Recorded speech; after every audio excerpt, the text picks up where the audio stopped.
The Steam Deck has been the king of value when it comes to PC gaming for nearly 2 years now, but a new contender has entered the ring. This is a 15-inch gaming laptop from Gateway that has some impressive specs for the price, but can it beat out the Steam Deck in terms of being the ultimate value proposition for budget-friendly gamers? Let's find out. But first, a quick word from this video's sponsor. If you've ever thought, why is my wireless bill so flippin' high? Then let me tell you about Mint Mobile, who I'm partnering with for today's video. You might already know Mint Mobile if you've seen the ads with Ryan Reynolds, who is also an owner. Enticing, right? But let me quickly tell you about their service. Mint Mobile offers premium wireless for as low as $15 a month, and you don't have to sacrifice any coverage, speed, or data. Even though they're built on the nation's largest 5G network, Mint keeps costs low because they sell direct to you online. So why should you pay more than you have to for access to the same network? All Mint Mobile plans include unlimited nationwide talk and text, plus lightning fast 5G and free mobile hotspot. Mint also offers a modern family plan that lets you set up a super affordable family plan with as little as 2 lines. And switching to Mint is super simple. Thanks to their digital eSIM cards, you can sign up and activate immediately right on your phone from the comfort of your own home. If your phone isn't eSIM compatible, Mint will ship you a new SIM card for free. It only takes 15 minutes to switch to Mint and pay as low as $15 a month for your phone plan. And now through the end of October, as a special limited time offer, you can get their unlimited plan, which is normally only $30 a month, for just $15 a month. Use my link trymintmobile.com/JasonWhitmer in the description, or scan the QR code to get started. Thanks again to Mint Mobile for partnering on this video. If you are going back and forth between buying a Steam Deck or any gaming laptop for that matter, this video is also going to go over the benefits of having a laptop in general, not just specifically this one, so you should be able to hopefully get some knowledge out of this. I'm going to put the two options head to head in different categories to decide which is the better value. And guys, I know everything in this video is super subjective. This is all just my opinion. Please don't take it as 100% fact. It's up to you to find information from many sources, take it all in, digest the knowledge you absorb, and form your own opinions based on your own wants and needs. That being said, let's first take a look at our new contender. This Gateway computer was purchased from my local Micro Center for only $359. I originally ordered an open box one to save some money, since they were selling it brand new for about $430. But before I went to go pick it up, I got an email from an employee at Micro Center basically saying they couldn't find an open box version of it, so they just went ahead and gave me a brand new one at no extra cost to me. Thank you to that Micro Center, that was super cool of them, but it wouldn't be fair to say this is going to be that price for everyone. Even though it is currently $430 brand new now, it was down to $400 just last month, and there were even people in the comments who said that their stores were doing $300 for it. The price is all over the place, so just for comparison's sake, we're going to assume this laptop is around $400 to $430. This laptop is from Gateway, which is a computer brand I haven't heard from in a while. If you are a little baby boy, you probably have no idea who they are, but they were really famous in the 90s and 2000s for selling mass-marketed pre-built computers at big-name retailers like Walmart and Best Buy. So go ask your parents, I bet they know who Gateway is. It has a 15.6-inch IPS screen that outputs in 1080p resolution and has a 120 Hz refresh rate. I was not expecting that. The chassis is very plasticky feeling and has quite a bit of deck flex. I was expecting that. The I/O on this machine is surprisingly substantial. We've got an SD card reader and 2 USB 3.0 slots on the right side, and on the left we have a Kensington lock, a USB 2.0 port, and then separate headphone and microphone ports.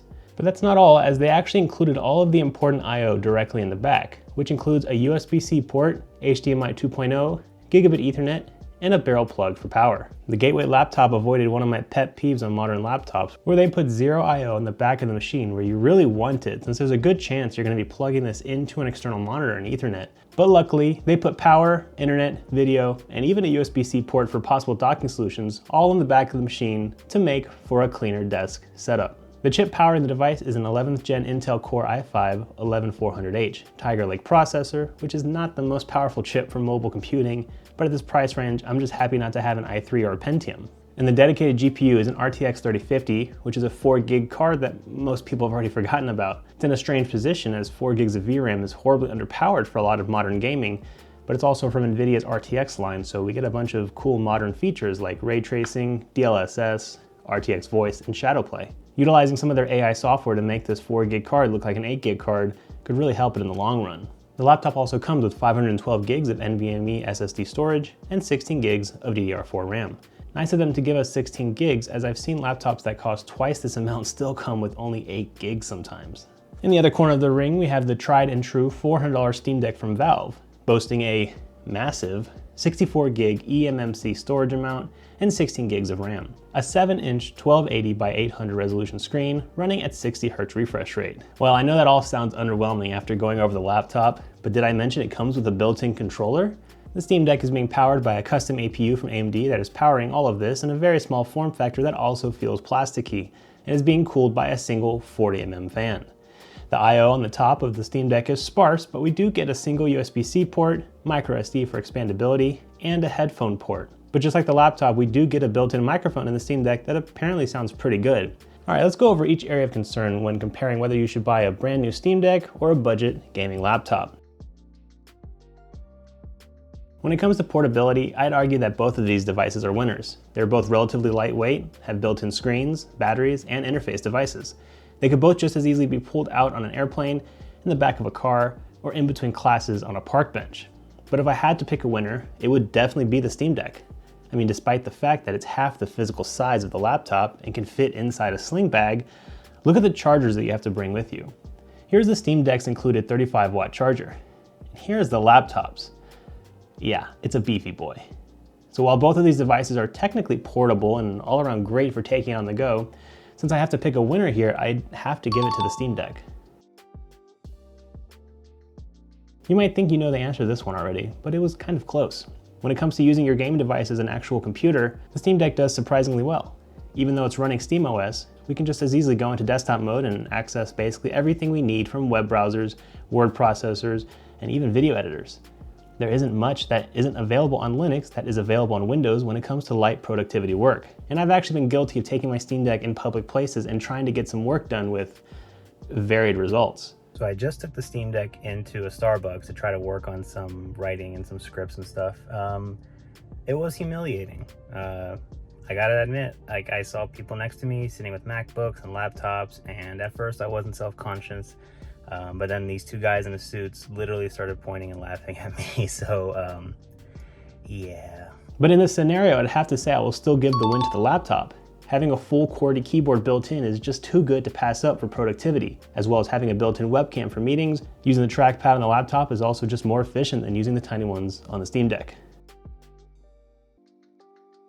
The Steam Deck is very limited in terms of I/O. Valve expects you to buy a dock to expand your ports, which will run you anywhere from $15 to $100 depending on any extra features like RGB or M.2 NVMe SSD expansion. But in general, these docks will come with a few USB-A ports, an HDMI out to display to a monitor, and an Ethernet port. The laptop, of course, has all these built in already to the laptop, which might seem like an instant win, but hear me out. If you're using things like an Ethernet port or an HDMI out, then you are docking at a desk.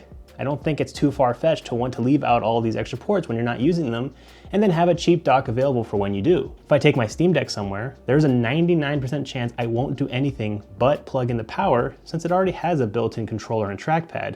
I don't want or need anything more than that most of the time. So I'd say if you're only using this device for gaming, then the Steam Deck actually wins for having less ports to increase the portability. But if you do literally anything else on it, the laptop obviously wins for just having more ports overall built in, and brownie points for having the important ones in the back. Being portable gaming devices, both of these options have pretty bad battery lives if I'm being honest. Running Cyberpunk 77 on the gaming laptop, I was only able to get less than 2 hours before I needed to plug in. On the Steam Deck we fared a little better.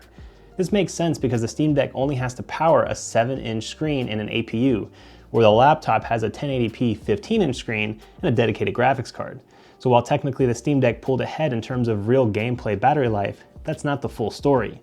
If I bring this laptop outside my home and need to plug in to get the full game experience, I need to bring this giant brick and plug into a 3-prong wall outlet. The Steam Deck, on the other hand, only requires a small 35-watt charger to be able to play while being plugged into a wall. Or you can use a pretty average power bank to get double or even triple the gaming off a single charge. And even my beefiest power bank is smaller and lighter than the power brick from the laptop. So while both of these devices really just don't have great batteries, which is due simply to our limited battery technology at this time, I have to give this round to the Steam Deck, mostly for the convenience of charging. On a lot of budget laptops, we are starting to see more and more companies going for the Apple effect, which effectively is just soldering on the RAM or SSD to the motherboard and disallowing any kind of upgrades in the future. They say it's because of size and weight constraints, but I don't know. Let's pop off the hood, shall we? Wow, just off the bat, we can see they actually are running the RAM in dual channel with two 8 gig sticks. That's impressive. And they aren't soldered, so you can remove these and upgrade all you want. And we actually have room for another M.2 drive and even space for a 2.5-inch SSD or even a hard disk drive. I feel like we don't need the SATA drive space here, and I would have liked a bigger battery instead. So they actually did quite a good job with upgradability here. Well done, Gateway. On the Steam Deck side, we are pretty constrained. You're able to upgrade the SSD, but you can only use the rare 2230 M.2 size. You can swap out the joysticks for Hall effect sensors if that counts. But in terms of hardware like RAM, no. There was that one crazy guy on Reddit who somehow soldered 32 gigs of RAM onto a Steam Deck, but that's not practical. There's also a third-party screen upgrade that apparently lets you put on a 1080p screen that replaces the stock 800p screen, but that's kind of a stretch as well.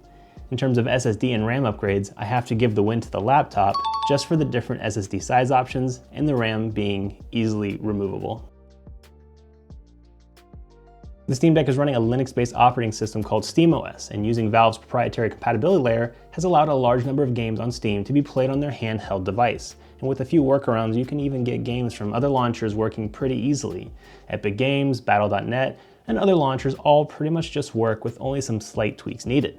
But we need to talk about the giant elephant in the room: anti-cheat. Anti-cheat software that comes bundled with many big esports games is not compatible with the Linux operating system, effectively making these huge multiplayer games totally unplayable on SteamOS. Call of Duty, Fortnite, Destiny 2, Valorant, and PUBG are all some good examples of games that simply cannot be played natively on the Steam Deck, which for a lot of people is a huge red flag, as it's pretty much the only type of games they want to play. You can get around this by doing a Windows 11 install on your Steam Deck, but even though Valve provides the drivers to get this working for you, they don't officially support it. And even to this day, it's kind of clunky. Even so, you can install Windows on your Steam Deck, and all of these games will play on it with mixed results. On the other hand, the Gateway laptop comes preloaded with Windows 11, and yeah, every single game works. Yep, there is nary a game that won't work on Windows. That's just kind of how it is. You don't need to do any weird workarounds or install other operating systems. They all just kind of work. But that doesn't mean you never run into problems. One of the best parts about SteamOS is that the games that do run on it very well. It's a very seamless experience to play games on it, as verified Steam Deck games are so optimized that when it works, it works. Playing games on Windows, on the other hand, even though it has full compatibility, you often will still run into settings issues, but I can't blame that on the laptop. It's been a limitation, well, expectation, of playing games on Windows for years. The ROG Ally from Asus also runs Windows, so you'd think having full compatibility on a handheld would be the best of both worlds, right? Well, not exactly. Windows 11 is not really designed to be used on a handheld like the ROG Ally, so everything you do on it feels like a compromise and just kind of icky. SteamOS, on the other hand, was built from the ground up to have a great handheld experience.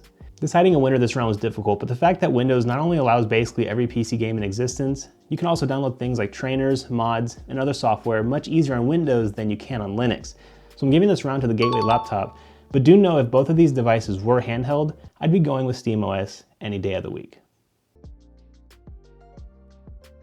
While I believe both of these devices are pretty convenient to use day to day, and that goes for gaming and even casual use, I have to be realistic and look at these devices as a whole instead of their individual parts. If I want to go to a friend's house and play games on my Steam Deck, I grab my deck, maybe the charger, I put it in my bag, and head out. If I want to grab my laptop instead, I grab the laptop, maybe the charger, a mouse or controller, and then put them in my bag. The Steam Deck is an all-in-one design. Not only does it have built-in keyboard and trackpads, it also has a built-in controller. The laptop also has a trackpad and keyboard built in, obviously, but come on, you aren't gonna play Fortnite on your laptop trackpad. You definitely need to have either a mouse or a controller to get you started.